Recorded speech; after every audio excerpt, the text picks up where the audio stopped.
The scent of damp earth and orchids hung thick in the glasshouse when Rosamond Hale heard the door click shut behind her. She did not turn at once. Her fingers were still wrapped around a small bundle of wild daisies, their stems bound with a bit of twine, and she had been so absorbed in laying them beside the potting shelf that she had not noticed anyone follow her into the conservatory at all. It was only when the bolt scraped home, that particular, unmistakable grind of brass against brass, that her spine went rigid. She turned, and there he was. Benedict Ashworth, 9th Duke of Blackwood, stood with his back pressed against the door, one hand still resting on the lock he had just turned. He was dressed for riding, his dark coat dusted faintly with the morning's mist, his boots tracking mud across the flagstones Rosamond had scrubbed only the day before.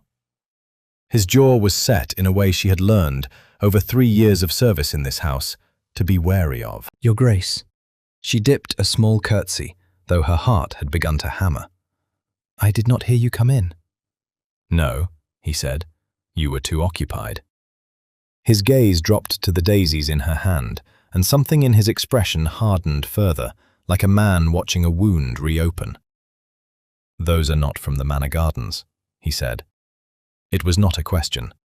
Rosamond glanced down at the flowers as though seeing them for the first time.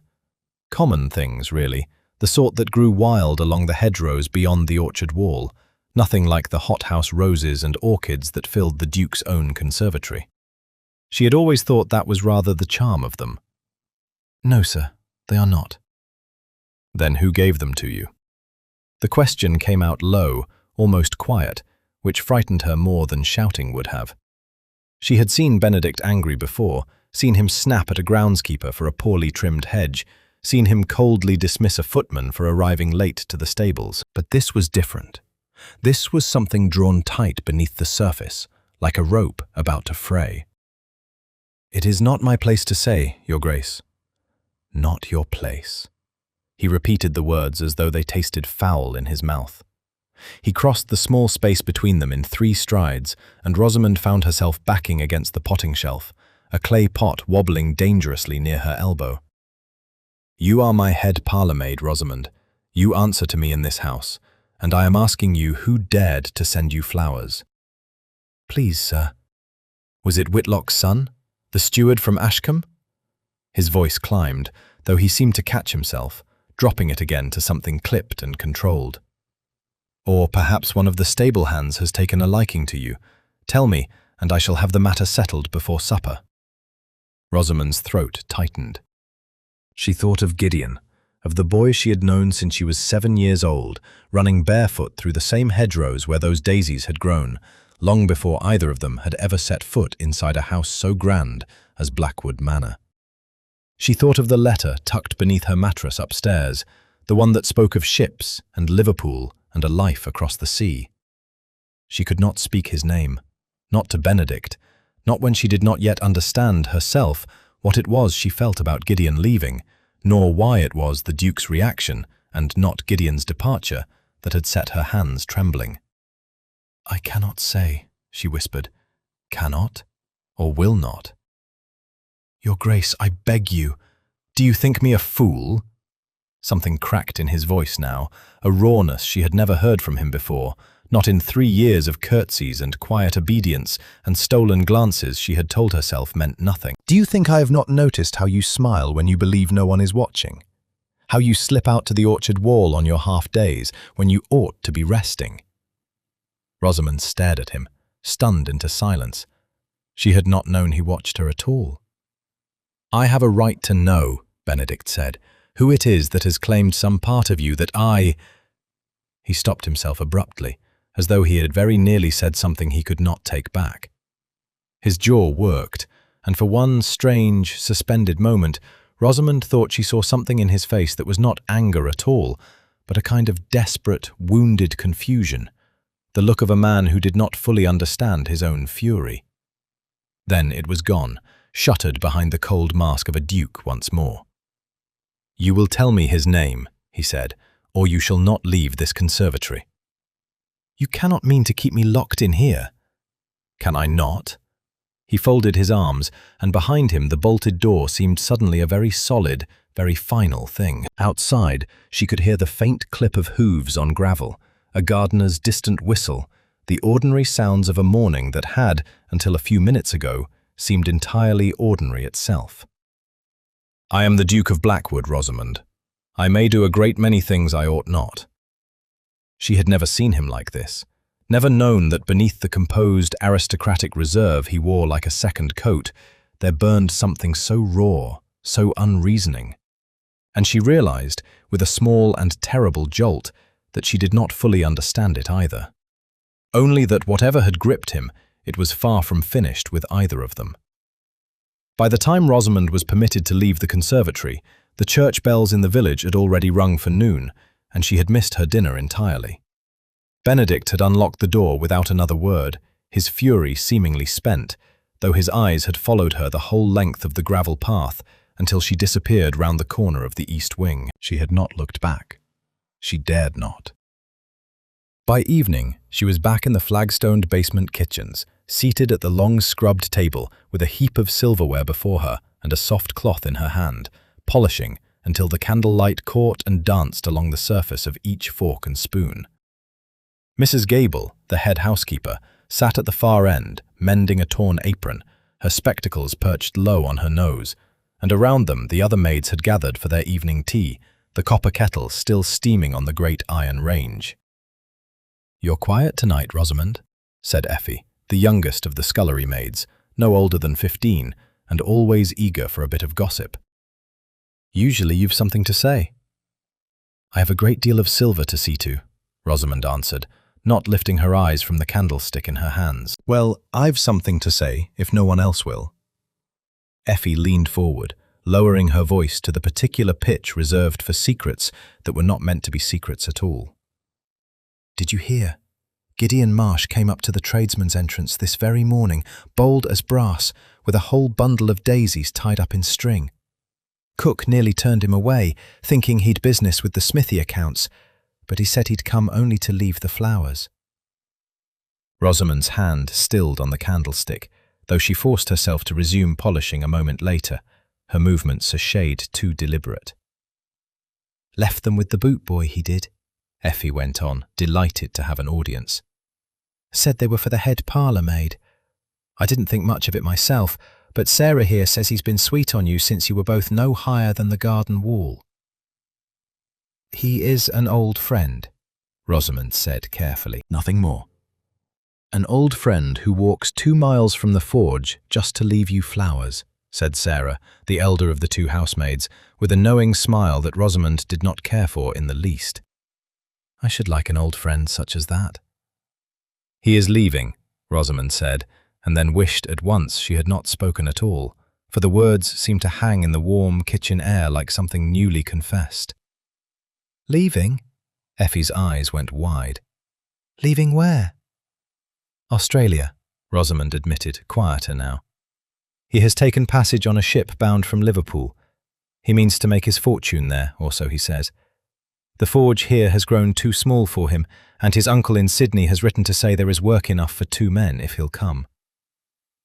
A small silence fell over the table, broken only by the crackle of the range and the soft clink of silver against the cloth. "And will you go with him?" Mrs. Gable asked, not unkindly, though her needle paused mid-stitch. "No," Rosamond said, too quickly, and then, more steadily. "No, my place is here." She did not say what she truly felt, that the thought of Gideon boarding that ship without her filled her with a strange, hollow sorrow, not because she loved him as a sweetheart loves a sweetheart, but because he was the last living thread that tied her to the girl she had been before she ever came to Blackwood Manor, before the great house and its grand rooms and its duke had swallowed up so much of who she was. Gideon had known her when her hands were forth from picking blackberries rather than polishing silver. He had known her mother before the fever took her. He was leaving, and with him would go the last person in the world who remembered Rosamond Hale as anything other than a servant. The gossip drifted on to other matters, a footman's courting of a girl from the village, a rumour that the housekeeper at Ashcombe Hall had been dismissed for thievery, but Rosamond heard little of it. Her mind kept returning to the conservatory, to the look on Benedict's face when he had demanded to know who had sent the flowers, to the strange crack in his voice when he had very nearly said something he could not take back. She did not notice, as she gathered up the polished silver at last and rose to carry it to the pantry, that a shadow had shifted on the dark stairwell above the kitchen door, that a figure had stood there some minutes already, still in his riding coat, listening to every word that had passed between the maids below. Benedict had come down to speak with Mrs. Gable about a matter of household accounts, or so he had told himself when his feet first carried him toward the servants' stair. He had not meant to linger, but Gideon Marsh's name, spoken so plainly by the youngest scullery maid, had rooted him to the spot as surely as if his boots had grown into the stone. A blacksmith, a common tradesman bound for the far side of the world, and Rosamond, his Rosamond, though he had no right whatsoever to think of her in such terms, had said her place was here, not with him, here. He told himself this ought to have eased the tightness in his chest. It did not. He withdrew from the stairwell before anyone below might catch sight of him, his mind turning over what he had heard with a strange and unwelcome hunger, piecing together a story that was, in truth, only half told, and yet already, in the dim confines of his own troubled thoughts, Benedict Ashworth had begun to believe the worst. 2 days passed before Lord Percival darkened the door of his nephew's study, and when he did, he came with a solicitor at his elbow and a leather ledger tucked beneath his arm, as though he meant to conduct a funeral rather than a conversation. Benedict was seated at his desk, a letter from his land agent lying unread before him, his thoughts still tangled in matters that had nothing whatsoever to do with rents or tenants. He had slept poorly these past 2 nights. Each time he closed his eyes, he saw Rosamond's face in the conservatory, pale and frightened, and heard again the name that scullery maid had spoken so carelessly in the kitchen below stairs. Gideon Marsh. He had turned the name over in his mind until it had worn a groove there, like a wheel rut on a much-travelled road. "Uncle." He rose, more out of habit than any real welcome, as Percival settled himself into the chair opposite without waiting to be asked. "I did not expect you until Thursday." Matters could not wait until Thursday. Percival set the ledger upon the desk and opened it with the brisk efficiency of a man well used to delivering unwelcome news. "Mr. Aldous here has drawn up a full account of your father's debts. I think it best you see the figures for yourself, rather than take my word alone." The solicitor, a thin, grey man with ink-stained fingers, produced a second sheaf of papers and laid them beside the ledger without a word. Benedict looked down at the columns of figures, and though he had known in a general way that his late father had left the estate in poorer condition than a duchy ought to be, the sum written there in Aldous' careful hand struck him harder than he cared to admit. Debts to 3 separate London houses, a mortgage upon the northern farms that had gone unpaid these 2 years past. A shortfall that, left unattended, would in time bring the whole of Blackwood to ruin. "This cannot be the whole of it," Benedict said. "It is, I am afraid, precisely the whole of it," said Aldous. Percival closed the ledger with a soft, final thud, as though closing the lid upon a coffin. "Your father was a generous man, Benedict, and generosity of that particular sort does not come cheaply. He left you a title, a fine house, and a debt that will swallow both whole unless something is done, and done quickly." "What would you have me do?" Benedict asked, though he suspected already what answer was coming, for his uncle had hinted at it more than once these past months, each time with growing insistence. "Marry," Percival said simply. "Marry well and marry soon. Lord Ashcombe's daughter, Lady Cecily, has an inheritance from her mother's side that would clear these debts twice over and leave a comfortable sum besides. She is well-bred, well-mannered, and her father has made it plain enough that he would welcome the match. It is not a difficult solution, Benedict. It is, in fact, the only sensible one." Benedict said nothing for a long moment. Beyond the window, the September light lay pale and gold across the lawns, and he found himself watching a small figure move along the garden path below. A maid, though at this distance he could not be entirely certain it was Rosamond, carrying a basket of cut flowers toward the house. His chest tightened all the same. "I have no particular objection to Lady Cecily," he said at last, though the words felt hollow even as he spoke them. "But I will not be rushed into a betrothal simply because the family accounts demand it." "The family accounts do not care whether you are rushed or not," Percival said, his patience visibly thinning. "They demand payment regardless of your feelings on the matter.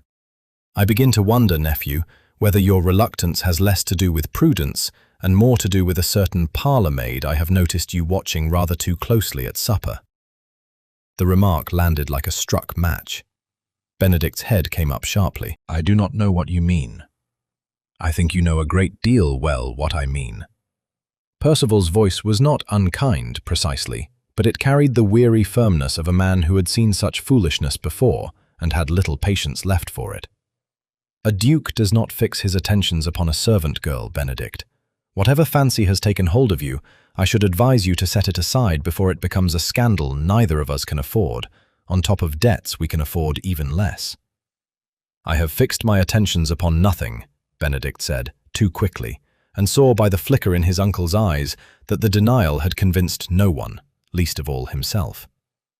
Percival rose, gathering the ledger back beneath his arm, and Aldous with him. "I will write to Lord Ashcombe this week and propose a dinner, that you and Lady Cecily might become better acquainted. I trust you will conduct yourself as befits your station when the invitation is extended."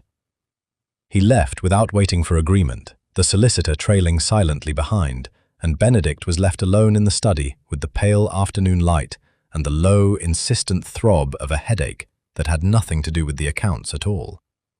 He ought to have been thinking of Lady Cecily, of the debts, of the duchy his father had left in such disorder, and the weight of obligation that now rested squarely upon his own shoulders.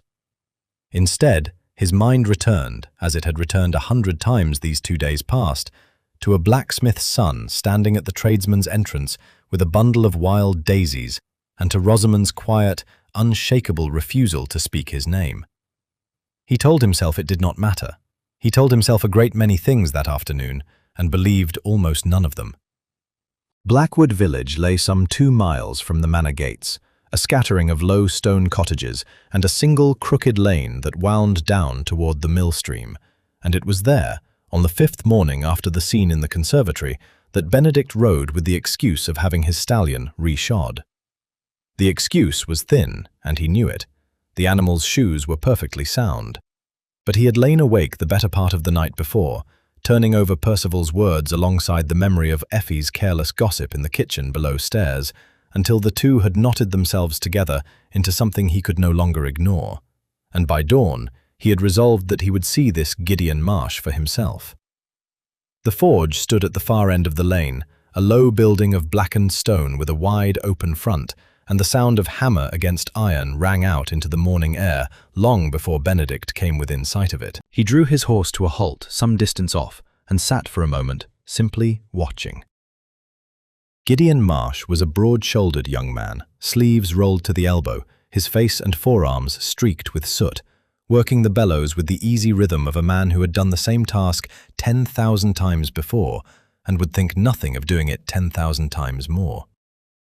There was nothing in his bearing that struck Benedict as remarkable, no particular grace, no gentleman's polish, and yet something in the steadiness of the man's hands, in the quiet concentration with which he turned the glowing iron upon the anvil, needled at Benedict in a way he could not entirely name. He dismounted and led the stallion forward. "Your Grace." Gideon set down his hammer and straightened, wiping his hands upon a leather apron, his manner respectful but not in the least servile. "I did not look to see you here this morning." "My horse wants shoeing," Benedict said, which was not true, and which he suspected Gideon knew perfectly well was not true, though the blacksmith said nothing of it, and only took the reins and ran a practiced hand down the animal's foreleg. "He looks well enough shod to me," Gideon said mildly, "but I'll see to it, if it please your Grace." Benedict watched him work for a time in silence, the hammer ringing, the sparks flying up bright against the dim interior of the forge, and found that now the moment had come, he did not know quite how to begin the conversation he had ridden 2 miles to have. "You are leaving for Australia, I am told," he he said at last, abruptly, as though the words had been dragged out of him against his will. Gideon's hand paused for the barest instant before resuming its work. Word travels quick in a village this small, Your Grace. Is it true? It is. My uncle has written from Sydney these 6 months past, asking would I come and help him with his own smithy there. There is little enough future for a man in a forge this size, once the manor's custom is spoken for. I have thought on it a good while, and I believe it the right course. And Rosamond Hale, Benedict said, watching him closely now. What is she to you? Something flickered across Gideon's face, not guilt precisely, but a kind of weary patience, as though he had anticipated this question and had hoped, without much confidence, that it might not come. She is my friend, he said simply. We were raised in the same lane, she and I, before ever her mother took ill and she went into service. I've known Rosamond Hale since she was a girl of 7, with skinned knees and no shoes to speak of. That is all she is to me, Your Grace, and all she has ever been. You sent her flowers? I did. A parting gift, nothing more. I leave within the fortnight, and I did not wish to go without some token of farewell for an old friend. Gideon set down the horse's hoof and looked at Benedict directly, with none of the deference a man of his station might have been expected to show a duke. If your Grace has ridden 2 miles this morning to ask whether I mean to steal your parlour-maid away with me across the sea, I can set your mind at ease. I have asked her no such thing, nor would I, for I know well enough where her heart is fixed, even if she has not the courage yet to say it plainly. Benedict's breath caught, though he covered it well enough. And where is that? Gideon's mouth curved, not quite a smile, something sadder and more knowing than that. That is not mine to tell, Your Grace. I'll only say this. Some debts cannot be settled with coin, however much of it a man offers. He glanced pointedly at the purse Benedict had, without quite realizing it, drawn halfway from his coat. Rosamond's happiness lies within the walls of that manor, whether she knows it herself or no. I'd not take her from it even if she begged me to. Benedict felt the colour rise in his face, caught out so plainly in the very errand he had ridden here, half ashamed to admit even to himself. He returned the purse to his pocket, though not before Gideon had seen it, and the blacksmith's dark eyes held no malice in the seeing, only a quiet, unhurried sort of understanding that made Benedict feel, for one uncomfortable moment, very young and very foolish indeed. You mistake my meaning entirely, Benedict said stiffly, gathering the reins as Gideon finished his work. I came only for the horse. As your Grace says.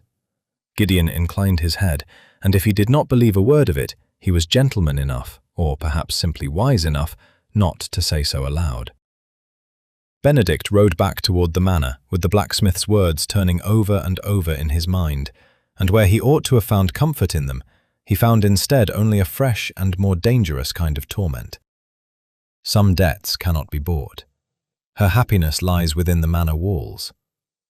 He turned the phrases every which way and arrived, by the time the great house came into view above the trees, at precisely the conclusion Gideon had least intended him to reach, that Rosamond's heart was fixed upon someone within those walls indeed, and that the man in question was very likely himself, and that she had, for reasons he could not yet fathom, resolved never to speak of it at all. The dinner had been 3 days in the arranging, and by the evening it was to take place, the whole of Blackwood Manor seemed to hum with a peculiar, nervous energy that even the scullery maids below stairs could not help but notice.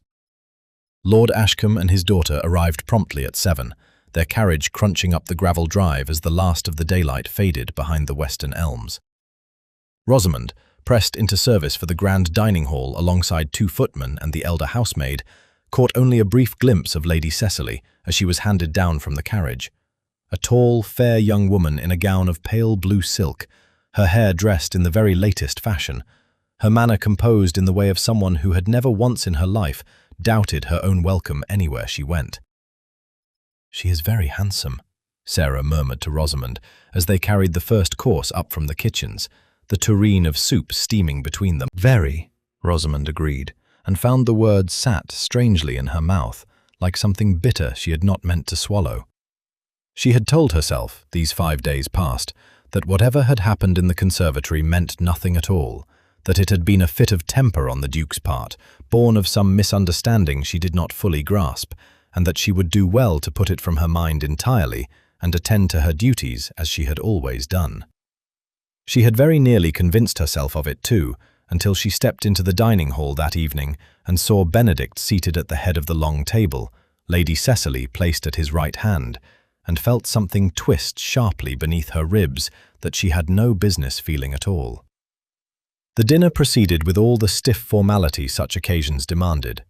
Rosamond moved along the table's edge with the soup tureen, ladling the pale golden broth into bowl after bowl, her eyes fixed carefully upon her task and nowhere else. She was aware, in the periphery of her attention, of Benedict's voice, measured, polite, entirely unlike the man who had locked her in the conservatory, making conversation with Lord Ashcombe about the state of the harvest, and of Lady Cecily's light, easy laughter at some remark she could not quite hear.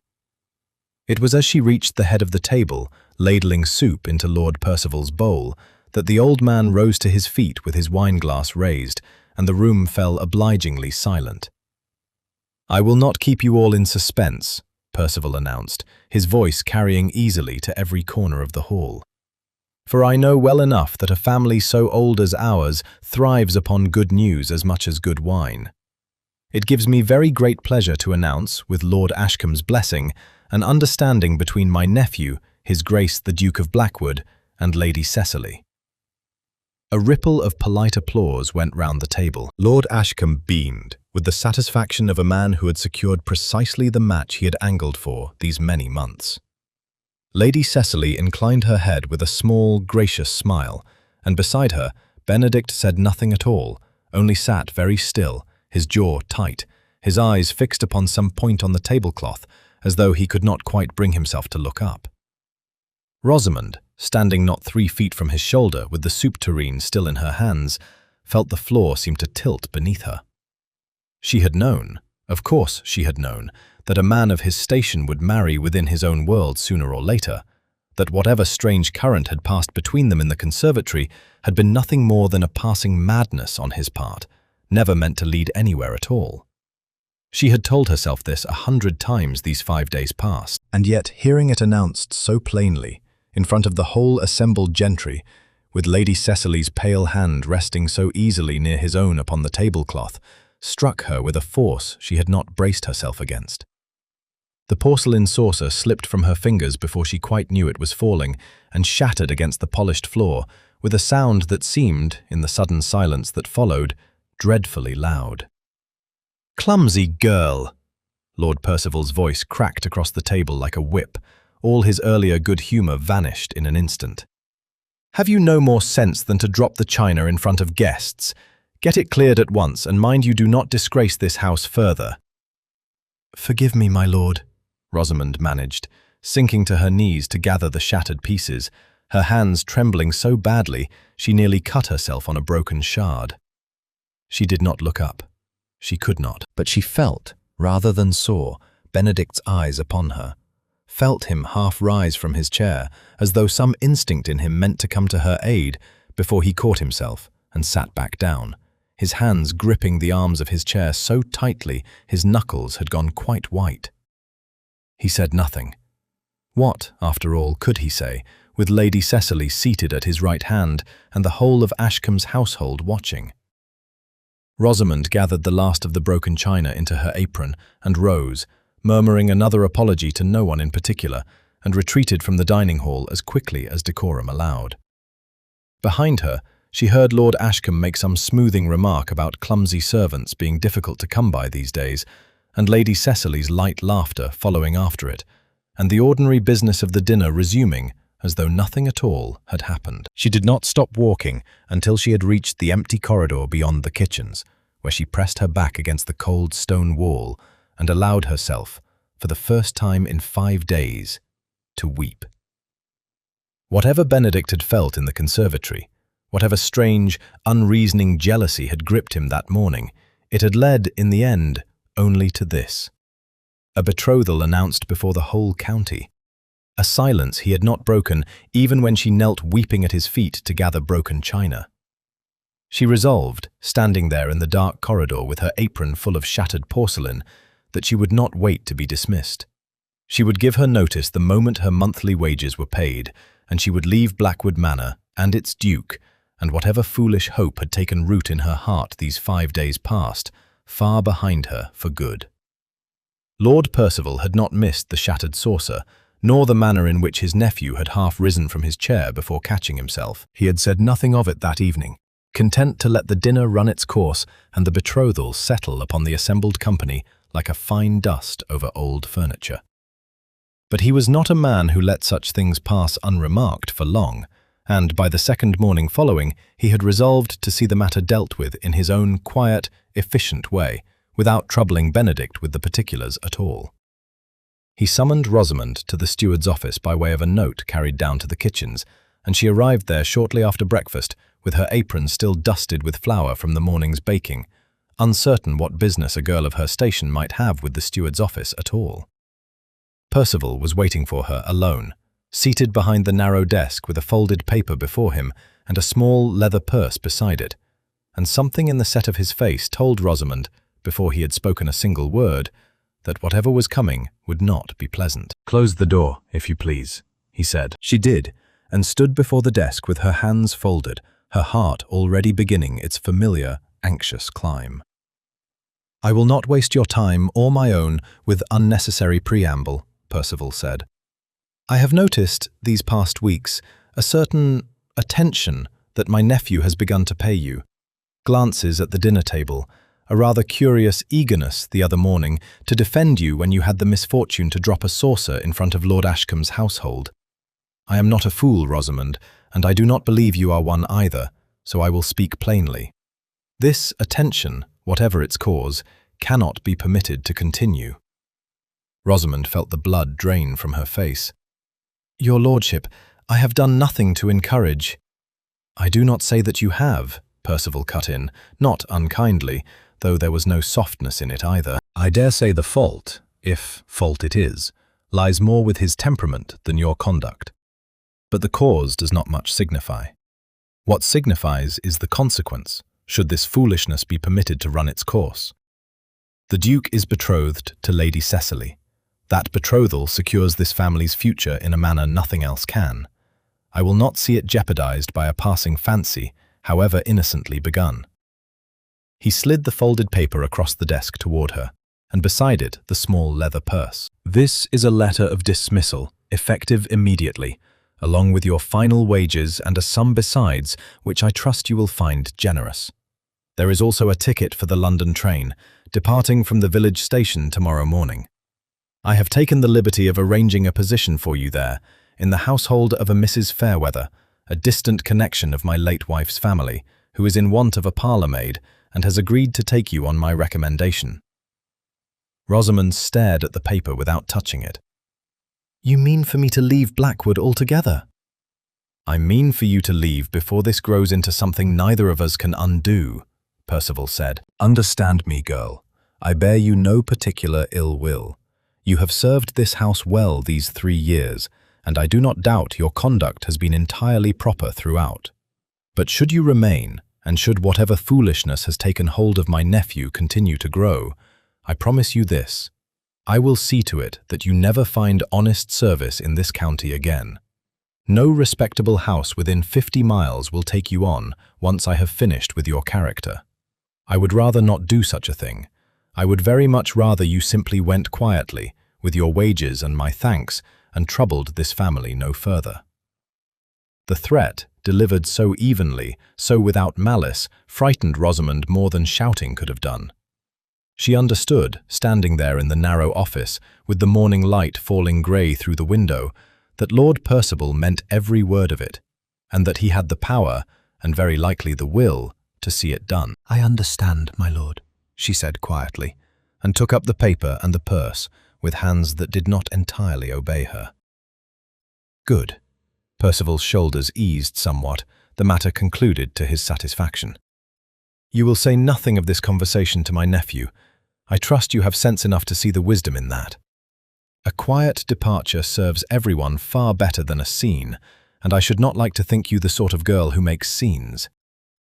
Rosamond said nothing more, only curtsied and left the office as steadily as her trembling legs would carry her, and did not allow herself to weep until she had climbed the narrow back stairs to her small attic chamber and shut the door behind her.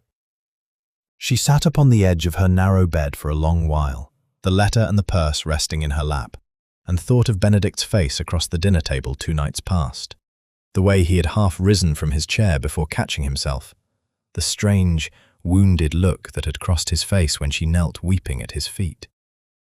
She thought, too, of what Percival had said, that whatever attention the Duke had shown her could only end in ruin, for her if not for him, and that the kindest thing she could do, for both of them, was to go quietly and trouble the family no further. By the last hour of daylight, she had packed what little she owned into her small iron-bound trunk, a few gowns, a worn Bible that had been her mother's, the silk handkerchief Gideon had given her at parting. She left the dried daisy blossoms behind upon the bedside table, along with the note Gideon had tucked among them, unable to bring herself to carry them any further than this room, where they had first arrived and where, she supposed, they belonged still, whatever became of the girl who had once treasured them. She did not sleep that night. She lay awake listening to the old house settle around her and to the wind moving through the elms beyond her narrow window, and told herself over and over that leaving was the only sensible course left to her, though her heart, stubborn and foolish as it was, refused entirely to believe it. Sleep would not come to Benedict either, though for reasons rather different from the ones that kept Rosamond staring at her attic ceiling 2 floors above. He had spent the better part of the evening shut away in his study, a glass of brandy going warm and untouched at his elbow, turning over in his mind the strange coldness that had settled between himself and Rosamond these past days. She had scarcely looked at him since the night of the dinner, and though he told himself this was only proper, that a betrothed man had no business seeking out the attention of a parlour maid, whatever confusion of feeling had led him to lock her in the conservatory a fortnight past, the thought of her cold civility gnawed at him in a manner he could neither explain nor master. It was well past midnight when he finally rose, restless beyond all hope of rest, and found his feet carrying him not toward his own chamber, but toward the narrow back stairs that led up to the servants' quarters, a part of the house he had not set foot in since he was a boy of 10, sent up on some long-forgotten errand by his old nurse. He told himself, climbing the dark, uneven steps, that he meant only to apologize, that he had behaved badly toward her, both in the conservatory and in his silence at the dinner table, and that a duke owed even his humblest servant the courtesy of an honest word. He did not examine too closely why this apology could not wait until morning, nor why it required him to creep through his own house at such an hour like a thief. Rosamond's door stood at the far end of the low, sloped corridor, and Benedict knocked upon it softly, then again, a little louder, and when no answer came, he tried the latch and found it gave beneath his hand. The room was empty. He stood in the doorway a moment, uncertain, taking in the narrow bed with its coverlet undisturbed, the small washstand, the bare hooks upon the wall where a girl's few gowns ought to have hung. Everything about the room spoke not of a maid gone down early to her duties, but of a room that had been deliberately, thoroughly emptied. His chest tightened with an unease he could not yet name. He crossed the small space and saw, upon the narrow wooden desk beneath the window, a scattering of dried daisy blossoms, their stems still bound with the same length of twine he had seen that morning in the conservatory, laid out beside a small, folded piece of paper. He should not have read it. He knew this even as his hand reached for it, even as he unfolded the paper by the thin grey moonlight coming through the small attic window. But some instinct, some dread he could not master, drove him to it regardless. The hand was rough, unpracticed, a working man's hand more used to a hammer than a pen, but the words themselves were written with a care that struck Benedict somewhere deep and unguarded. Dearest Rosamond, I leave within the week, and I do not know when, if ever, I shall see Blackwood again, nor you with it. I have loved you these many years as a sister, and I go now with an easier heart, knowing you will not follow me across the sea. for I believe your happiness lies closer to home than you have yet allowed yourself to see. You have never once said his name to me, but I have known these 3 years past whom your heart has truly belonged to. Since first you came home from the manor, with your cheeks flushed and your eyes bright, speaking of nothing but the young lord who had spoken kindly to you in the stables. I pray, wherever I find myself, that the Duke you have secretly loved since past finally realizes your worth before it is too late, and that he proves himself deserving of a heart as true as yours. Your friend always. Gideon Benedict read the letter twice through, and then a third time, his hands not quite steady, the dried daisies scattering slightly across the desk as his grip upon the paper tightened. Since childhood, the words struck him with the force of a physical blow, for he understood at once, with the terrible clarity that comes only when it is very nearly too late, precisely how badly he had misread every single thing that had happened these past weeks. The daisies had never been a lover's token at all, but a farewell gift from an old friend who had known, better than Benedict himself had ever troubled to notice, where Rosamond's true feelings lay. The jealousy that had gripped him in the conservatory, the fury that had led him to lock the door and demand a name she could not bring herself to give.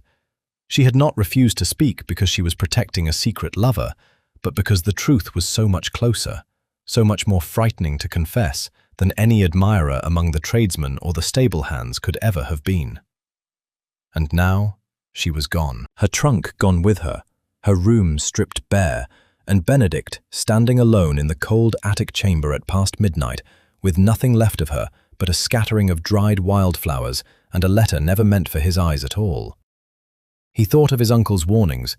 He thought of the betrothal announced before the whole of Ashcombe's household, of the debts that hung over the estate like a great dark weight, of every sensible reason why he ought to fold the letter, replace it upon the desk exactly as he had found it, and return to his own chamber to forget he had ever climbed these stairs. He did none of these things. Instead, he stood a long while in the empty room, the letter crushed now within his fist, and felt something within himself break open at last. Some wall he had built without ever quite noticing its construction, behind which he had hidden, for longer than he cared to admit, feelings he had not permitted himself to examine too closely. He did not know yet where Rosamond had gone, but he knew, with a certainty that left no room for his uncle's warnings or the weight of family debts, that he would not rest until he found her. Benedict did not sleep at all that night. He sat in the darkened attic chamber until the first grey light crept through the small window, the letter still clutched in his hand, turning over every possibility of where Rosamond might have gone, and cursing himself, in equal measure, for not having thought to ask Mrs. Gable the moment he discovered the empty room.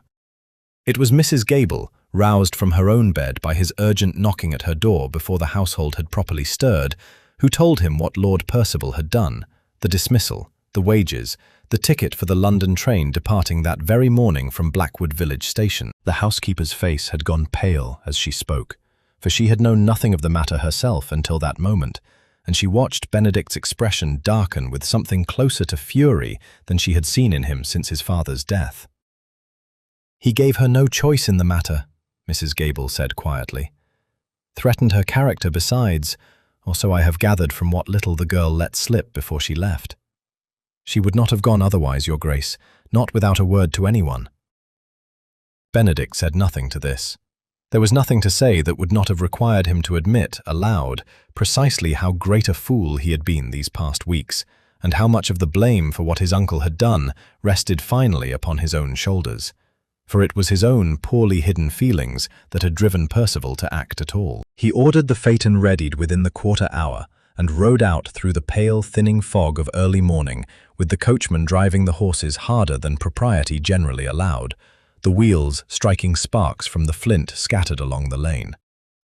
The village station was a small, unremarkable building of grey stone, with a single platform and a ticket window that would not open for another half-hour yet, and Benedict arrived there with his coat still unbuttoned and his hair disordered from the ride, looking, he was dimly aware, nothing at all like a duke.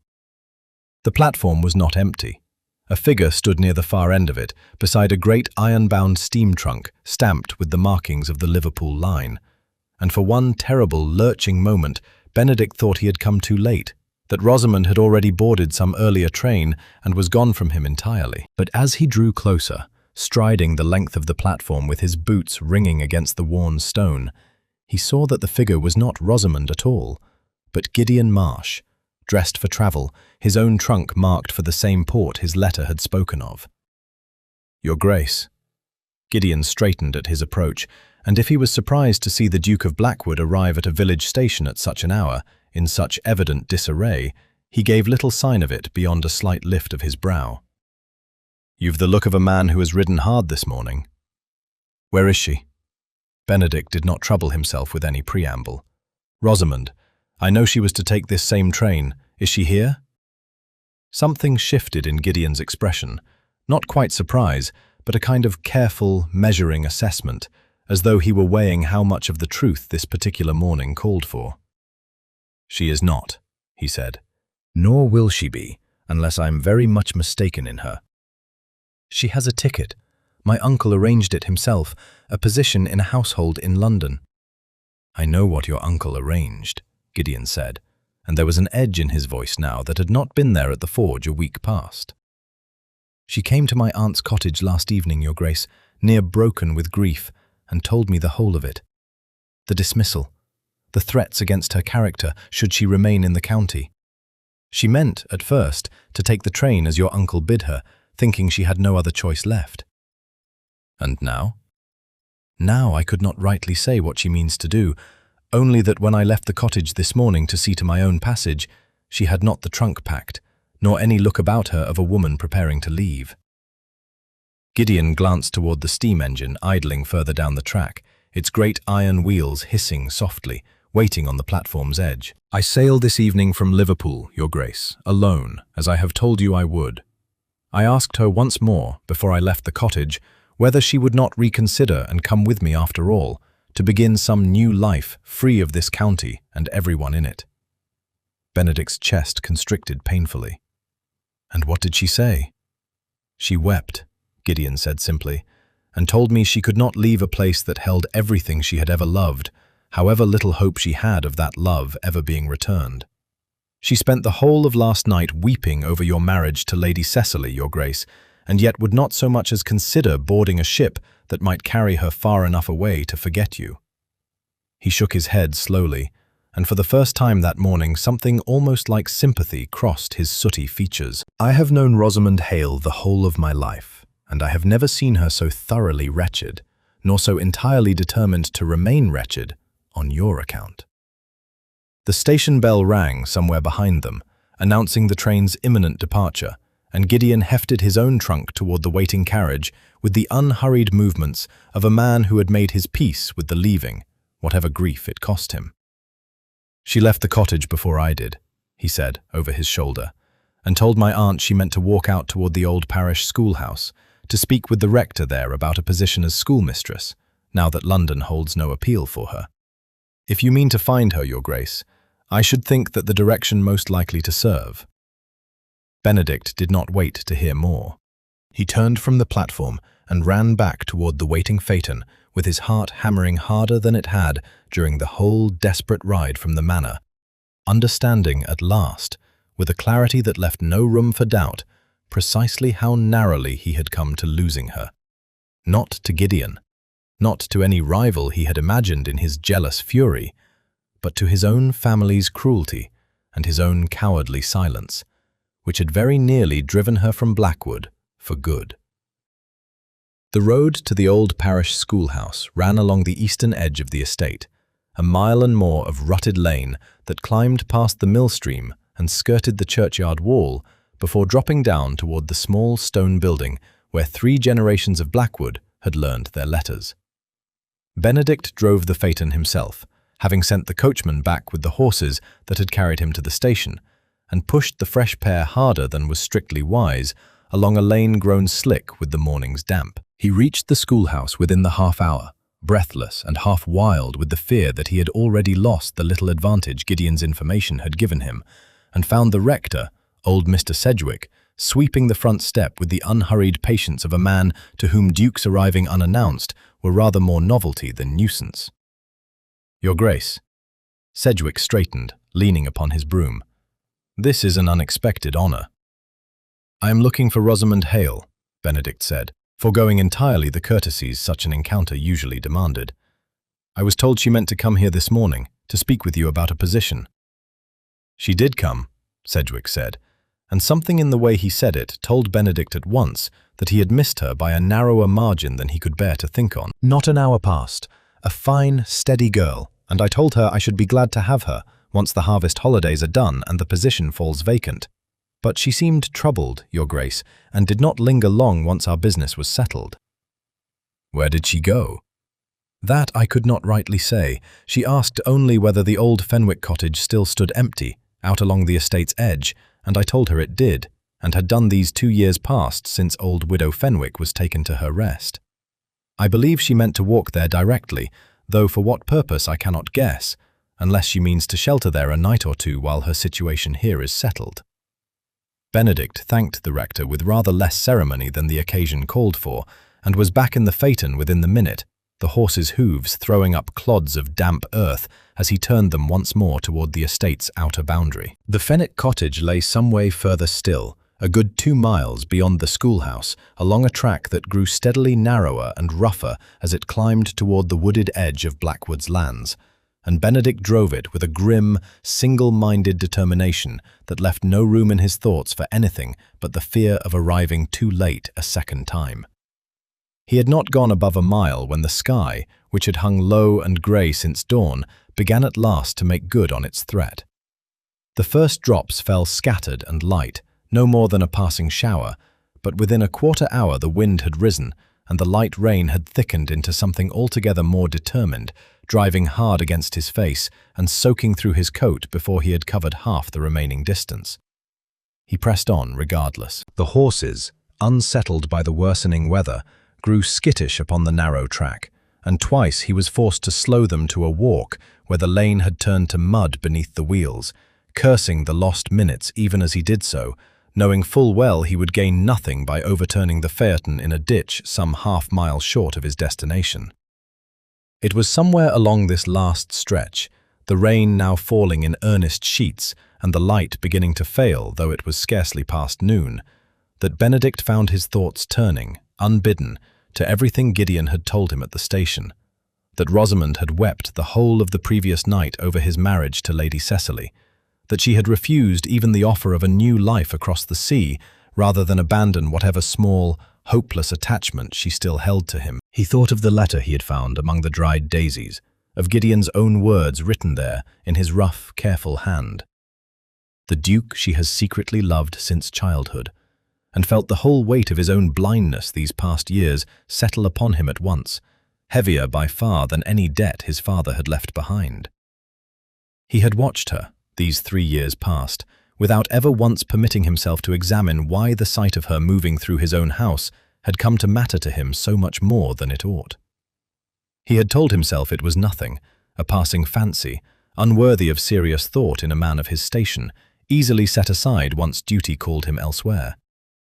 He understood now, driving half-blind through the driving rain toward a cottage he had never once in his life had occasion to visit, how thoroughly he had lied to himself, and for how long. The cottage came into view at last, as the lane crested a low rise, a small thatched building set some way back from the track, with a thread of pale smoke rising from its chimney into the storm-darkened sky. And Benedict felt something in his chest loosen, if only slightly, at the sight of that smoke, proof, at least, that someone was within, and sheltered, and had not been caught wandering these sodden lanes in the storm as he himself had been. He brought the horses to a halt as near the cottage as the narrow track allowed, and climbed down into the rain, his boots sinking into mud, his coat already soaked through to the skin, and crossed the last short distance to the cottage door, with his heart beating so hard he could scarcely draw breath. He raised his hand and knocked, and waited, the storm raging on around him, for whatever answer the next moment might bring. The door opened after a long moment, and Rosamond stood there in the dim light of a single tallow candle, a needle and a length of linen still in her hand, her eyes widening with such open astonishment at the sight of him that for a moment neither of them spoke at all. "Your Grace," She recovered herself first, though her voice shook. "You are soaked through. Whatever brings you out in such weather?" "You do," Benedict said, and stepped past her into the small, low-ceilinged room before she could think to bar his way. Though the moment he was inside, he seemed to lose all the words he had rehearsed a dozen times over on the long ride from the manor.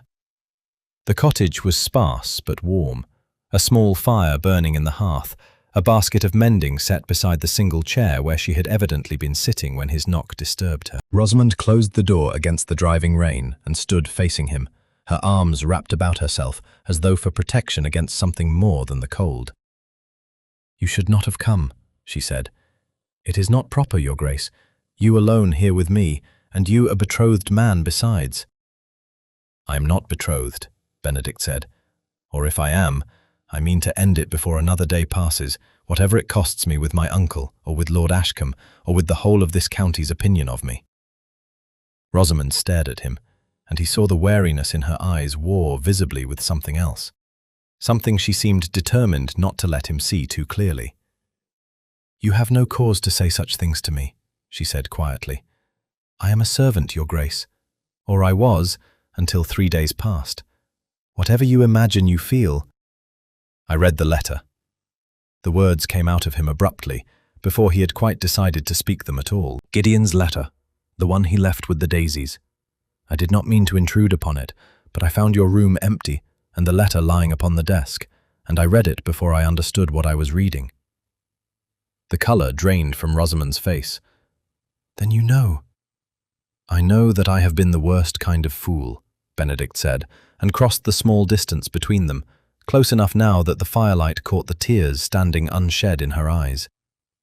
"I locked you in the conservatory because the thought of another man's flowers in your hand nearly drove me out of my senses, and I did not understand, not truly, why it should matter to me so much, until I stood in your empty room 3 nights past and understood, all at once, that I had loved you a great deal longer than I had ever permitted myself to know." "Your Grace." "Benedict," he said. "Please, not Your Grace. Not tonight." She shook her head, though the movement was less refusal now than simple bewilderment. "You are to marry Lady Cecily. The whole county heard it announced. You cannot stand here in a labourer's cottage and speak to me of loving anyone when you have already given your word elsewhere." "I gave no word," Benedict said. "My uncle announced a match I had never agreed to, before I had so much as spoken a single word of courtship to Lady Cecily myself. I have been a coward these 3 years past, Rosamond, watching you across every room of my own house and never once finding the courage to say what I felt, until it very nearly cost me the chance to say it at all. My uncle dismissed you, threatened your character, sent you from the only home you had left, all because he saw what I had been too frightened to admit even to myself, and thought it easier to be rid of you than to let me face it honestly."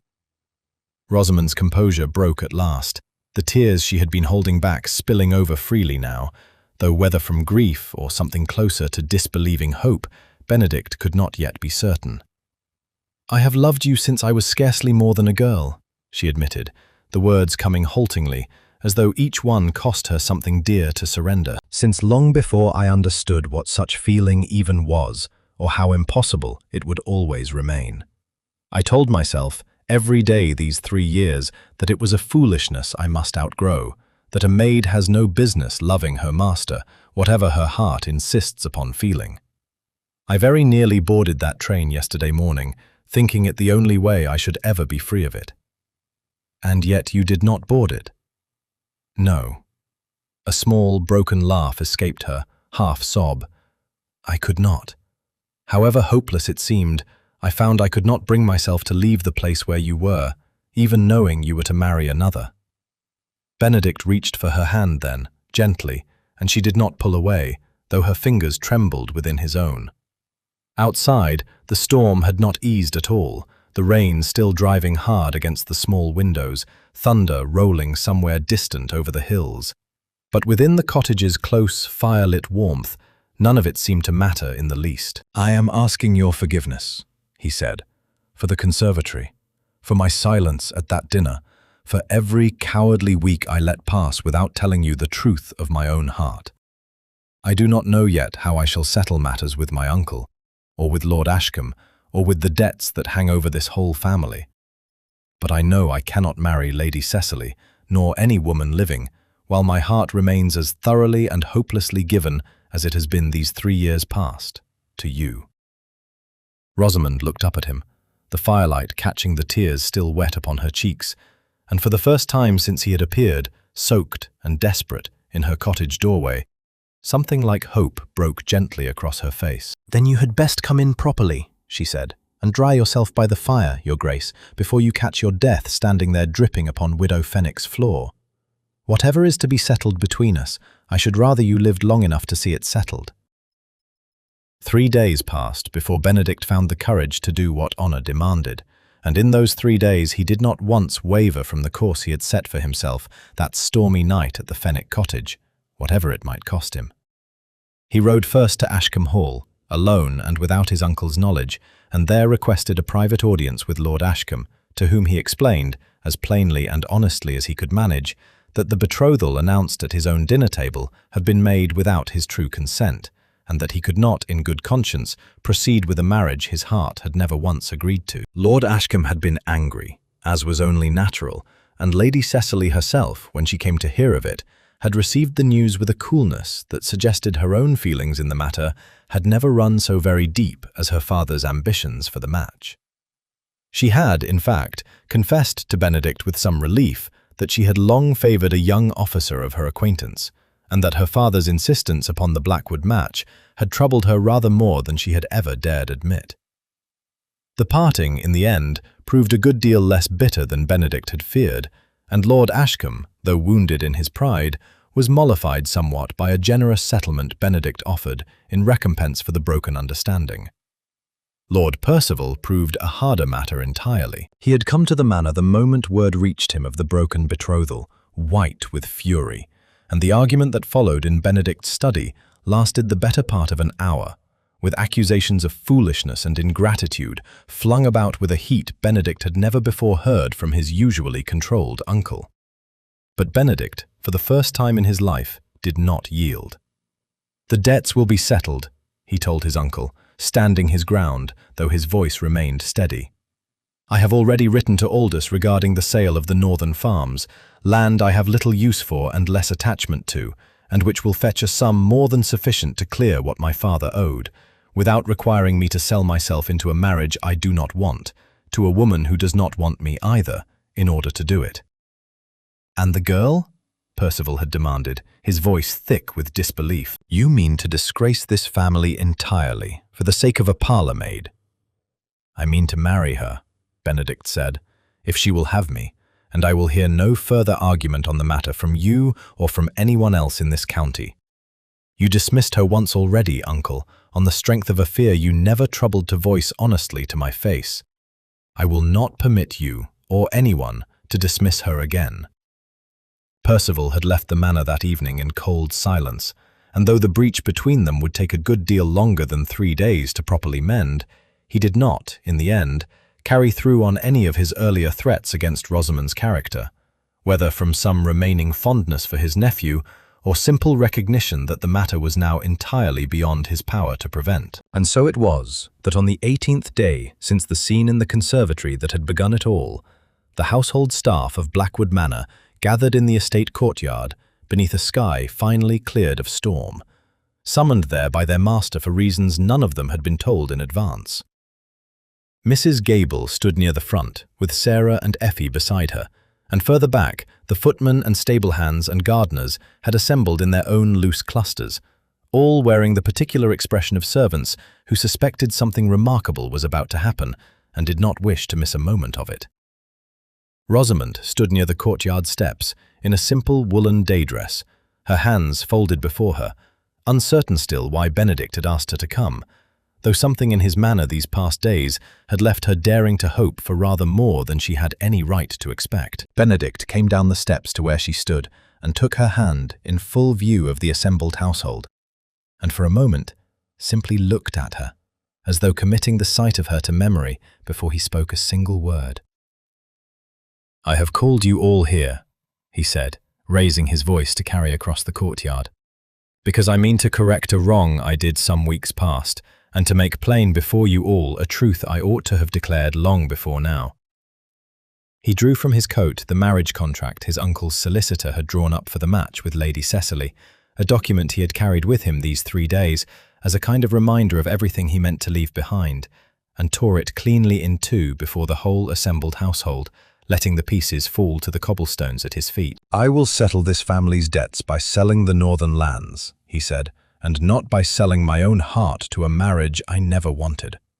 I have made my peace with Lord Ashcombe on the matter, and my uncle will, in time, make his peace with me."